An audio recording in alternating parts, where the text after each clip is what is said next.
Fala, brother, beleza? Bom, no vídeo de hoje a gente vai falar um pouquinho sobre os profissionais do mercado musical, de como que funciona tudo isso. Cara, é um cenário que é um pouco obscuro, então por isso esse vídeo eu vou falar de cada engrenagem aí do mercado musical, de como funciona. Vai ter um documento para você acompanhar, vai estar aqui embaixo para você baixar depois. Você já pode baixar se você quiser. Eu vou colocando na tela aqui também para você entendendo o que eu tô falando. Ah, um parêntese, uma coisa importante. Tudo isso não começa de uma vez só, beleza? Pensa que são setores que, ao passo que o artista vai crescendo, o business do artista vai crescendo, cada engrenagem vai entrando, mas no começo geralmente começa o artista e só ele, beleza? E muitos deles às vezes se interpolam, vamos dizer assim. Às vezes por exemplo, o cara que exerce a função de produtor musical também faz a função de empresário. Eu vou explicar separado, mas é interessante você saber que às vezes essas coisas se misturam, beleza? Bom, então vamos lá. Se você já se perguntou, cara, o que gravadora faz? O que é manager, empresário, selo, editor, ECAD, que diabo que é tudo isso? Agora você vai entender cada pedacinho dessa grande engrenagem musical.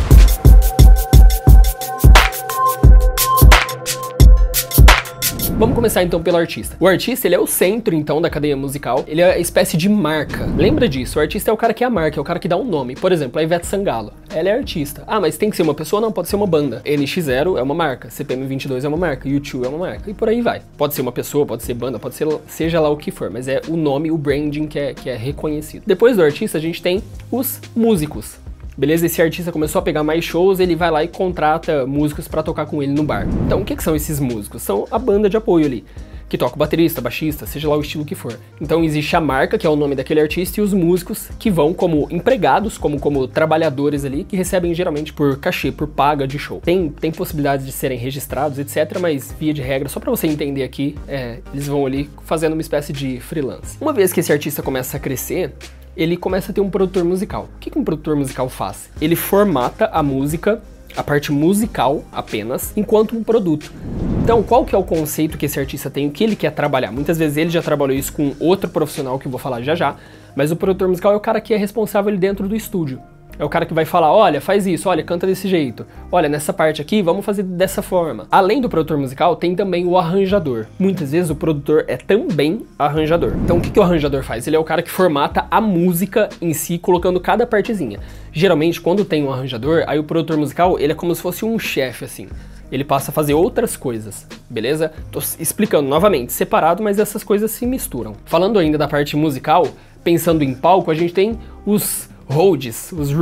O que faz aí um Rhode? Ele é o cara que geralmente monta a parte instrumental de palco. É o cara que vai lá, monta a bateria pro baterista, é o cara que afina os instrumentos, etc. Sabe quando você tá vendo um DVD, o cara toca o violão e de repente ele já dá pra alguém, sabe? Pra ele continuar a puxar outra música? Aquele cara que pega é o Rhode. É claro que equipe de palco tem muito mais gente, isso aqui é só o básico pra você entender. Apesar de eu falar de várias instituições aqui, você vai ver que eu vou falar, vai ter muita coisa, mas eu tô falando do básico. Beleza, então toda essa parte musical aqui já formatamos. Agora vamos entender a parte composicional, o outro eixo aí da engrenagem do mercado fonográfico. A parte composicional começa então com o compositor. Muitas vezes o artista, a música que ele tá cantando não é dele. Então a Ivete Sangalo vai lá cantar uma música, só que aquela música não foi ela quem compôs, foi um compositor, que é um outro profissional. Gabriel, mas o Luan Santana canta a música que ele fez, tudo bem. Lembra que eu comentei, às vezes uma pessoa pode executar várias funções? Esse compositor, muitas vezes, ele se preocupa muito tempo em compor e não consegue correr atrás da parte burocrática da carreira dele de compositor, beleza? Às vezes ele, cara, tem que fechar contrato, assinar liberação, termo de exclusividade, uma caralhada de coisas que existe. E pra sanar justamente essa dor do compositor não precisar ficar fazendo toda essa questão burocrática, existem as editoras. O que uma editora faz? Ela é responsável pelo direito autoral daquele autor ali. Então é ela quem assina as questões em nome do autor. Então a Ivete Sangalo quer gravar uma música lá do Lucas Leone. Como que ela vai fazer? Ela vai entrar em contato com a editora que detém os direitos autorais do Lucas Leone, pessoa física enquanto compositor, e a editora vai entrar em contato com o Lucas. Lucas, olha, a Ivete Sangalo quer gravar sua música, ele vai dizer, ó, beleza, libera. Aí a editora que vai assinar tudo em nome dele, beleza? Muitas coisas ele precisa assinar também, mas enfim, só pra você entender, é uma empresa, a editora é uma empresa que faz esse intermédio entre o compositor e o artista. Descendo um pouco mais na cadeia, muitas vezes o compositor, ele domina a parte musical, mas ele não domina a parte textual. E tem pessoas que escrevem bem, mas não entendem de música. E aí a composição, ela se divide em dois pilares, que é a letra e a música.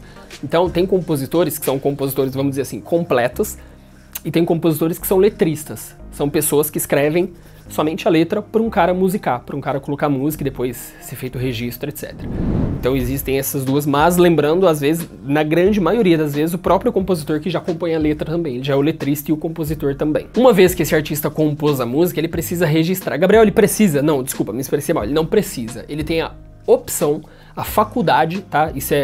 A Constituição faculta o registro, ou seja, ela dá o direito do artista registrar a obra dele na UFRJ. Existe Biblioteca Nacional, existem outras possibilidades. Eu só vou tratar da UFRJ aqui por ser mais específica. O que a lei diz? Que o direito autoral independe de registro, ou seja, não precisa registrar. O que pode acontecer é que às vezes duas pessoas recorrem à mesma obra.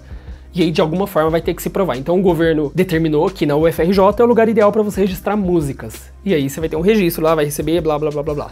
Beleza? Mas é o registro da obra, não é o registro do ECAD que vai pra rádio, enfim. Numa próxima oportunidade eu vou falar disso também. Mas só para você entender, o UFRJ é o lugar, é a Universidade Federal do Rio de Janeiro, que é onde são feitos os registros musicais. E para fechar essa etapa da área composicional, a gente tem o ECAD. O que é o ECAD? O ECAD é o escritório central aí de arrecadação. Quando uma música toca num show, numa rádio, seja lá onde for, o compositor precisa ganhar. O cara que criou aquela obra, ele precisa ganhar isso, porque estão usando a obra que ele compôs. Então o ECAD é o escritório, ele é nacional, ele é o responsável por fiscalizar todas as mídias, shows, tudo que acontece. Em tese, teoricamente, ele teria que dar conta de fiscalizar tudo, e ele repassa para os compositores. Ele não repassa diretamente para os compositores, ele é composto de associações, enfim, entram outras questões aí, mas só para você entender de forma mais genérica. O ECAD vê onde tocou a música, recolhe o dinheiro e repassa para os compositores.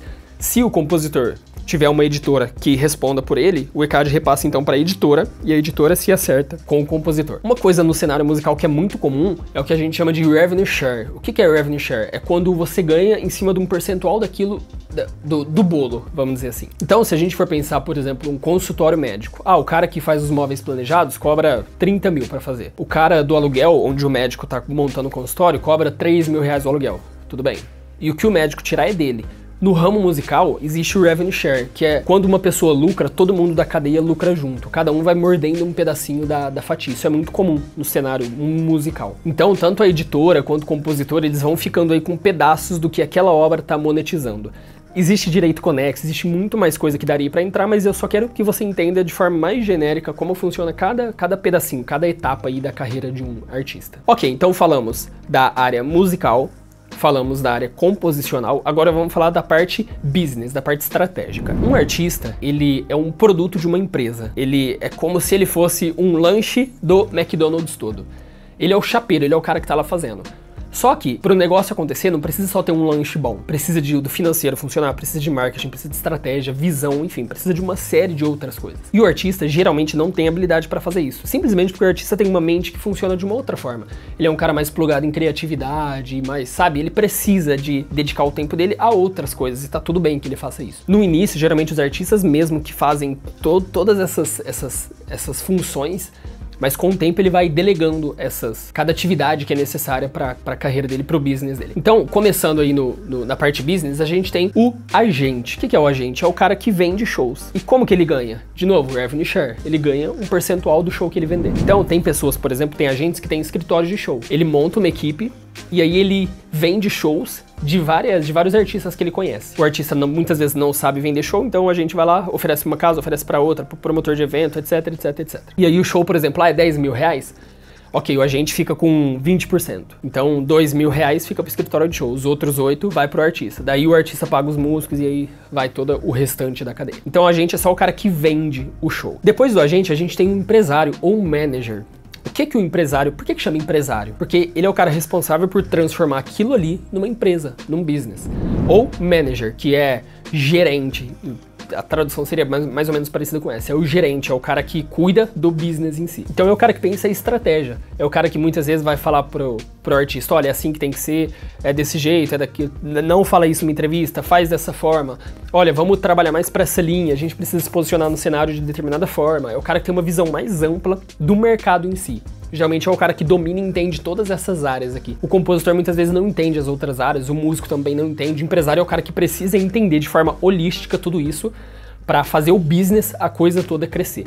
Geralmente o empresário é o cara que morde a maior fatia da coisa, depois do artista. O artista geralmente fica com um percentual, um share aí de 60% até 90%, e o empresário fica então com esse restante aí, de 40% até 10%. E é muito importante que exista a figura do empresário, porque senão o artista fica eternamente naquela questão de ser somente um músico, um artista, ele não consegue tracionar a carreira, não consegue crescer justamente por não conhecer as estratégias, o que é necessário. Como eu disse, no começo o artista faz sozinho, mas chega um patamar que ele precisa delegar, senão ele não dá conta.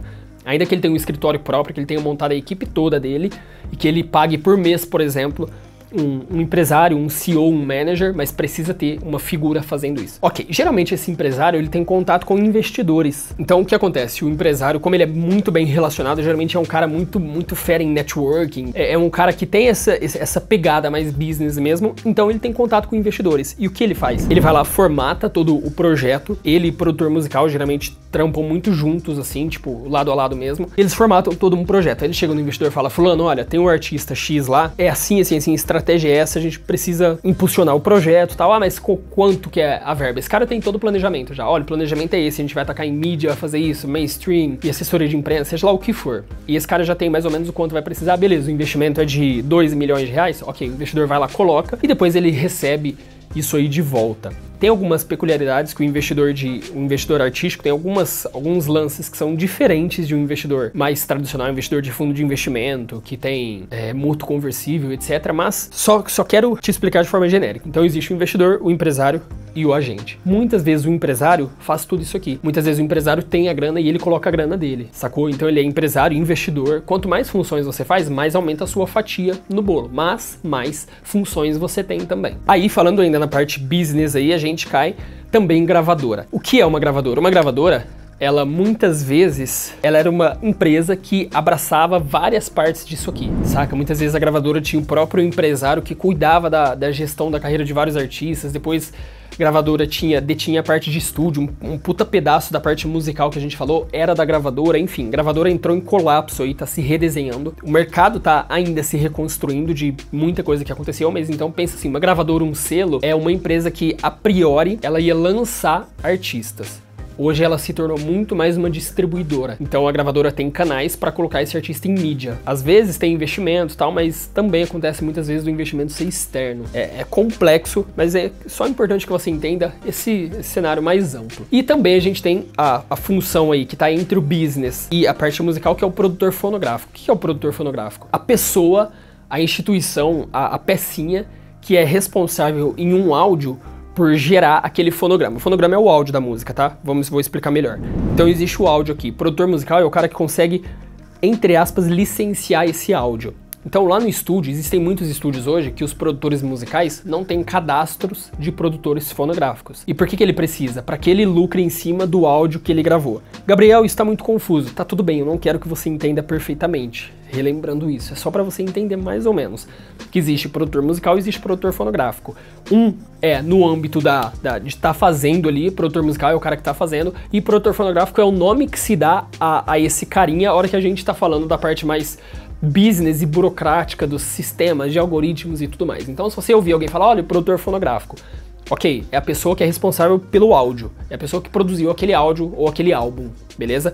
Esse produtor fonográfico pode ser um produtor musical, pessoa física, mas pode também ser uma gravadora, que ela tem um estúdio próprio, ela paga por mês um produtor musical para trabalhar lá dentro, mas quem assina a produção é ela. Então, ela é a produtora fonográfica. O produtor fonográfico é o cara que assina, é o nome que sai lá, beleza? Chegamos então no último elo dessa cadeia, que é o elo de mídia. Uma vez que toda essa parte está estruturada, é hora de chegar ao público. Então a gente tem vários elementos ali que são quem vai levar esse artista. Vamos explicar melhor. Esse show, para ele acontecer, muitas vezes existe um promotor de evento, ou um promotor. Geralmente o promotor de evento é o cara que é responsável, por exemplo, pelo Rock in Rio. Beleza? Atualmente é o Luiz, por exemplo, que é responsável do Rock in Rio. Então, o que ele faz? Ele é o cara que organiza, ele é CEO daquilo ali. Ele organiza aquele evento. E aí ele entra em contato com o empresário ou agente do artista para colocar o artista para tocar ali, beleza? Promotor é o cara do evento. E aí esse cara do evento contrata alguns promoters. Promoters são aquelas, muitas vezes, meninas que geralmente é mulher, que vai lá e divulga o evento com flyer, etc, sabe? Mas promotor é a figura do cara que faz tudo isso acontecer. Pode ser na festa de peão do Barretos, pode ser, seja lá o que for. É o cara que promove eventos. E aí a gente tem outra parte responsável por fazer esse manejo, que é o assessor de imprensa. O que um assessor de imprensa faz? O assessor de imprensa é um cara que tem contato com mídias mainstream, geralmente, TV e rádio. Muitas vezes esse cara também tem contato em internet, mas com empresas que são do mainstream, que estão na internet, tipo a Globo, etc. E aí o assessor de imprensa é o cara que vai tentar colocar na pauta dos jornalistas, na pauta dos programas, do que vai sair, o artista pelo qual ele trabalha. Sacou? Então por que, por exemplo, que Luan Santana vai lá no Danilo Gentili? Por que o Luan aparece lá? Porque o assessor de imprensa vai lá... Ah, tem um álbum novo pra divulgar? Ele entra em contato, beleza? E aí eles marcam na agenda e o cara vai lá. O assessor de imprensa, ele faz esse tipo de trabalho que não é pago, tá? A mídia que ele coloca não é paga. O trabalho do assessor é pago, tá? Esse cara muitas vezes é uma agência de assessoria de imprensa, mas o artista não paga pra ir num evento. Tem como o artista pagar? Tem como, mas não é através do assessor de imprensa. Assessor, sempre que te falarem assessor de imprensa, é um cara que é responsável por colocar o artista que ele tá assessorando em mídias não pagas, mídias orgânicas. Por isso que esse cara tem que ser bem relacionado. Aí pro cara dar entrevista, enfim, aparecer em vários... Não é pra shows, por exemplo, não é uma coisa que é paga, é só pra onde vai dar exposição pro artista. Beleza, o assessor de imprensa é o cara que coloca na TV, então ele coloca na rádio? Coloca também, mas é mais incomum. Pra se colocar música na rádio, a gente tem uma outra figura, que é o divulgador.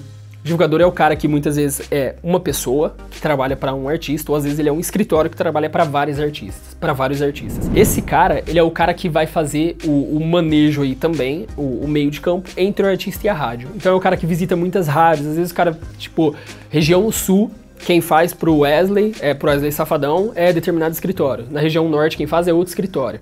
Então a hora que o álbum sai, o que o produtor musical faz? Manda para esses divulgadores e aí cada um cuida de uma região. E aí esses divulgadores entram em contato com as rádios, meio que fazem uma assessoria de imprensa. Deixam lá, ó, ouve aí e tal, e depois entra a parte business. Ah, legal, se encaixa, vamos tocar, vamos sentar para conversar. Aí empresário que senta, às vezes pode ser o divulgador que senta também, por já ter condições mais especiais. Ele senta e fala, ah, beleza. Aí o cara da rádio vai falar, ó, pra tocar aqui fica X mil reais pra tocar por um mês, e aí o divulgador leva pro empresário, e o empresário faz a concessão ou não da verba pra incluir no circuito da rádio. E a gente tem no final TV e rádio, que aí acho que eu não preciso explicar, você já deve saber o que é. Enfim, todas essas engrenagens, essas instituições, essas partezinhas, cada célula, ela tem muita peculiaridade dentro dela. Daria para eu entrar a fundo em cada especificidade.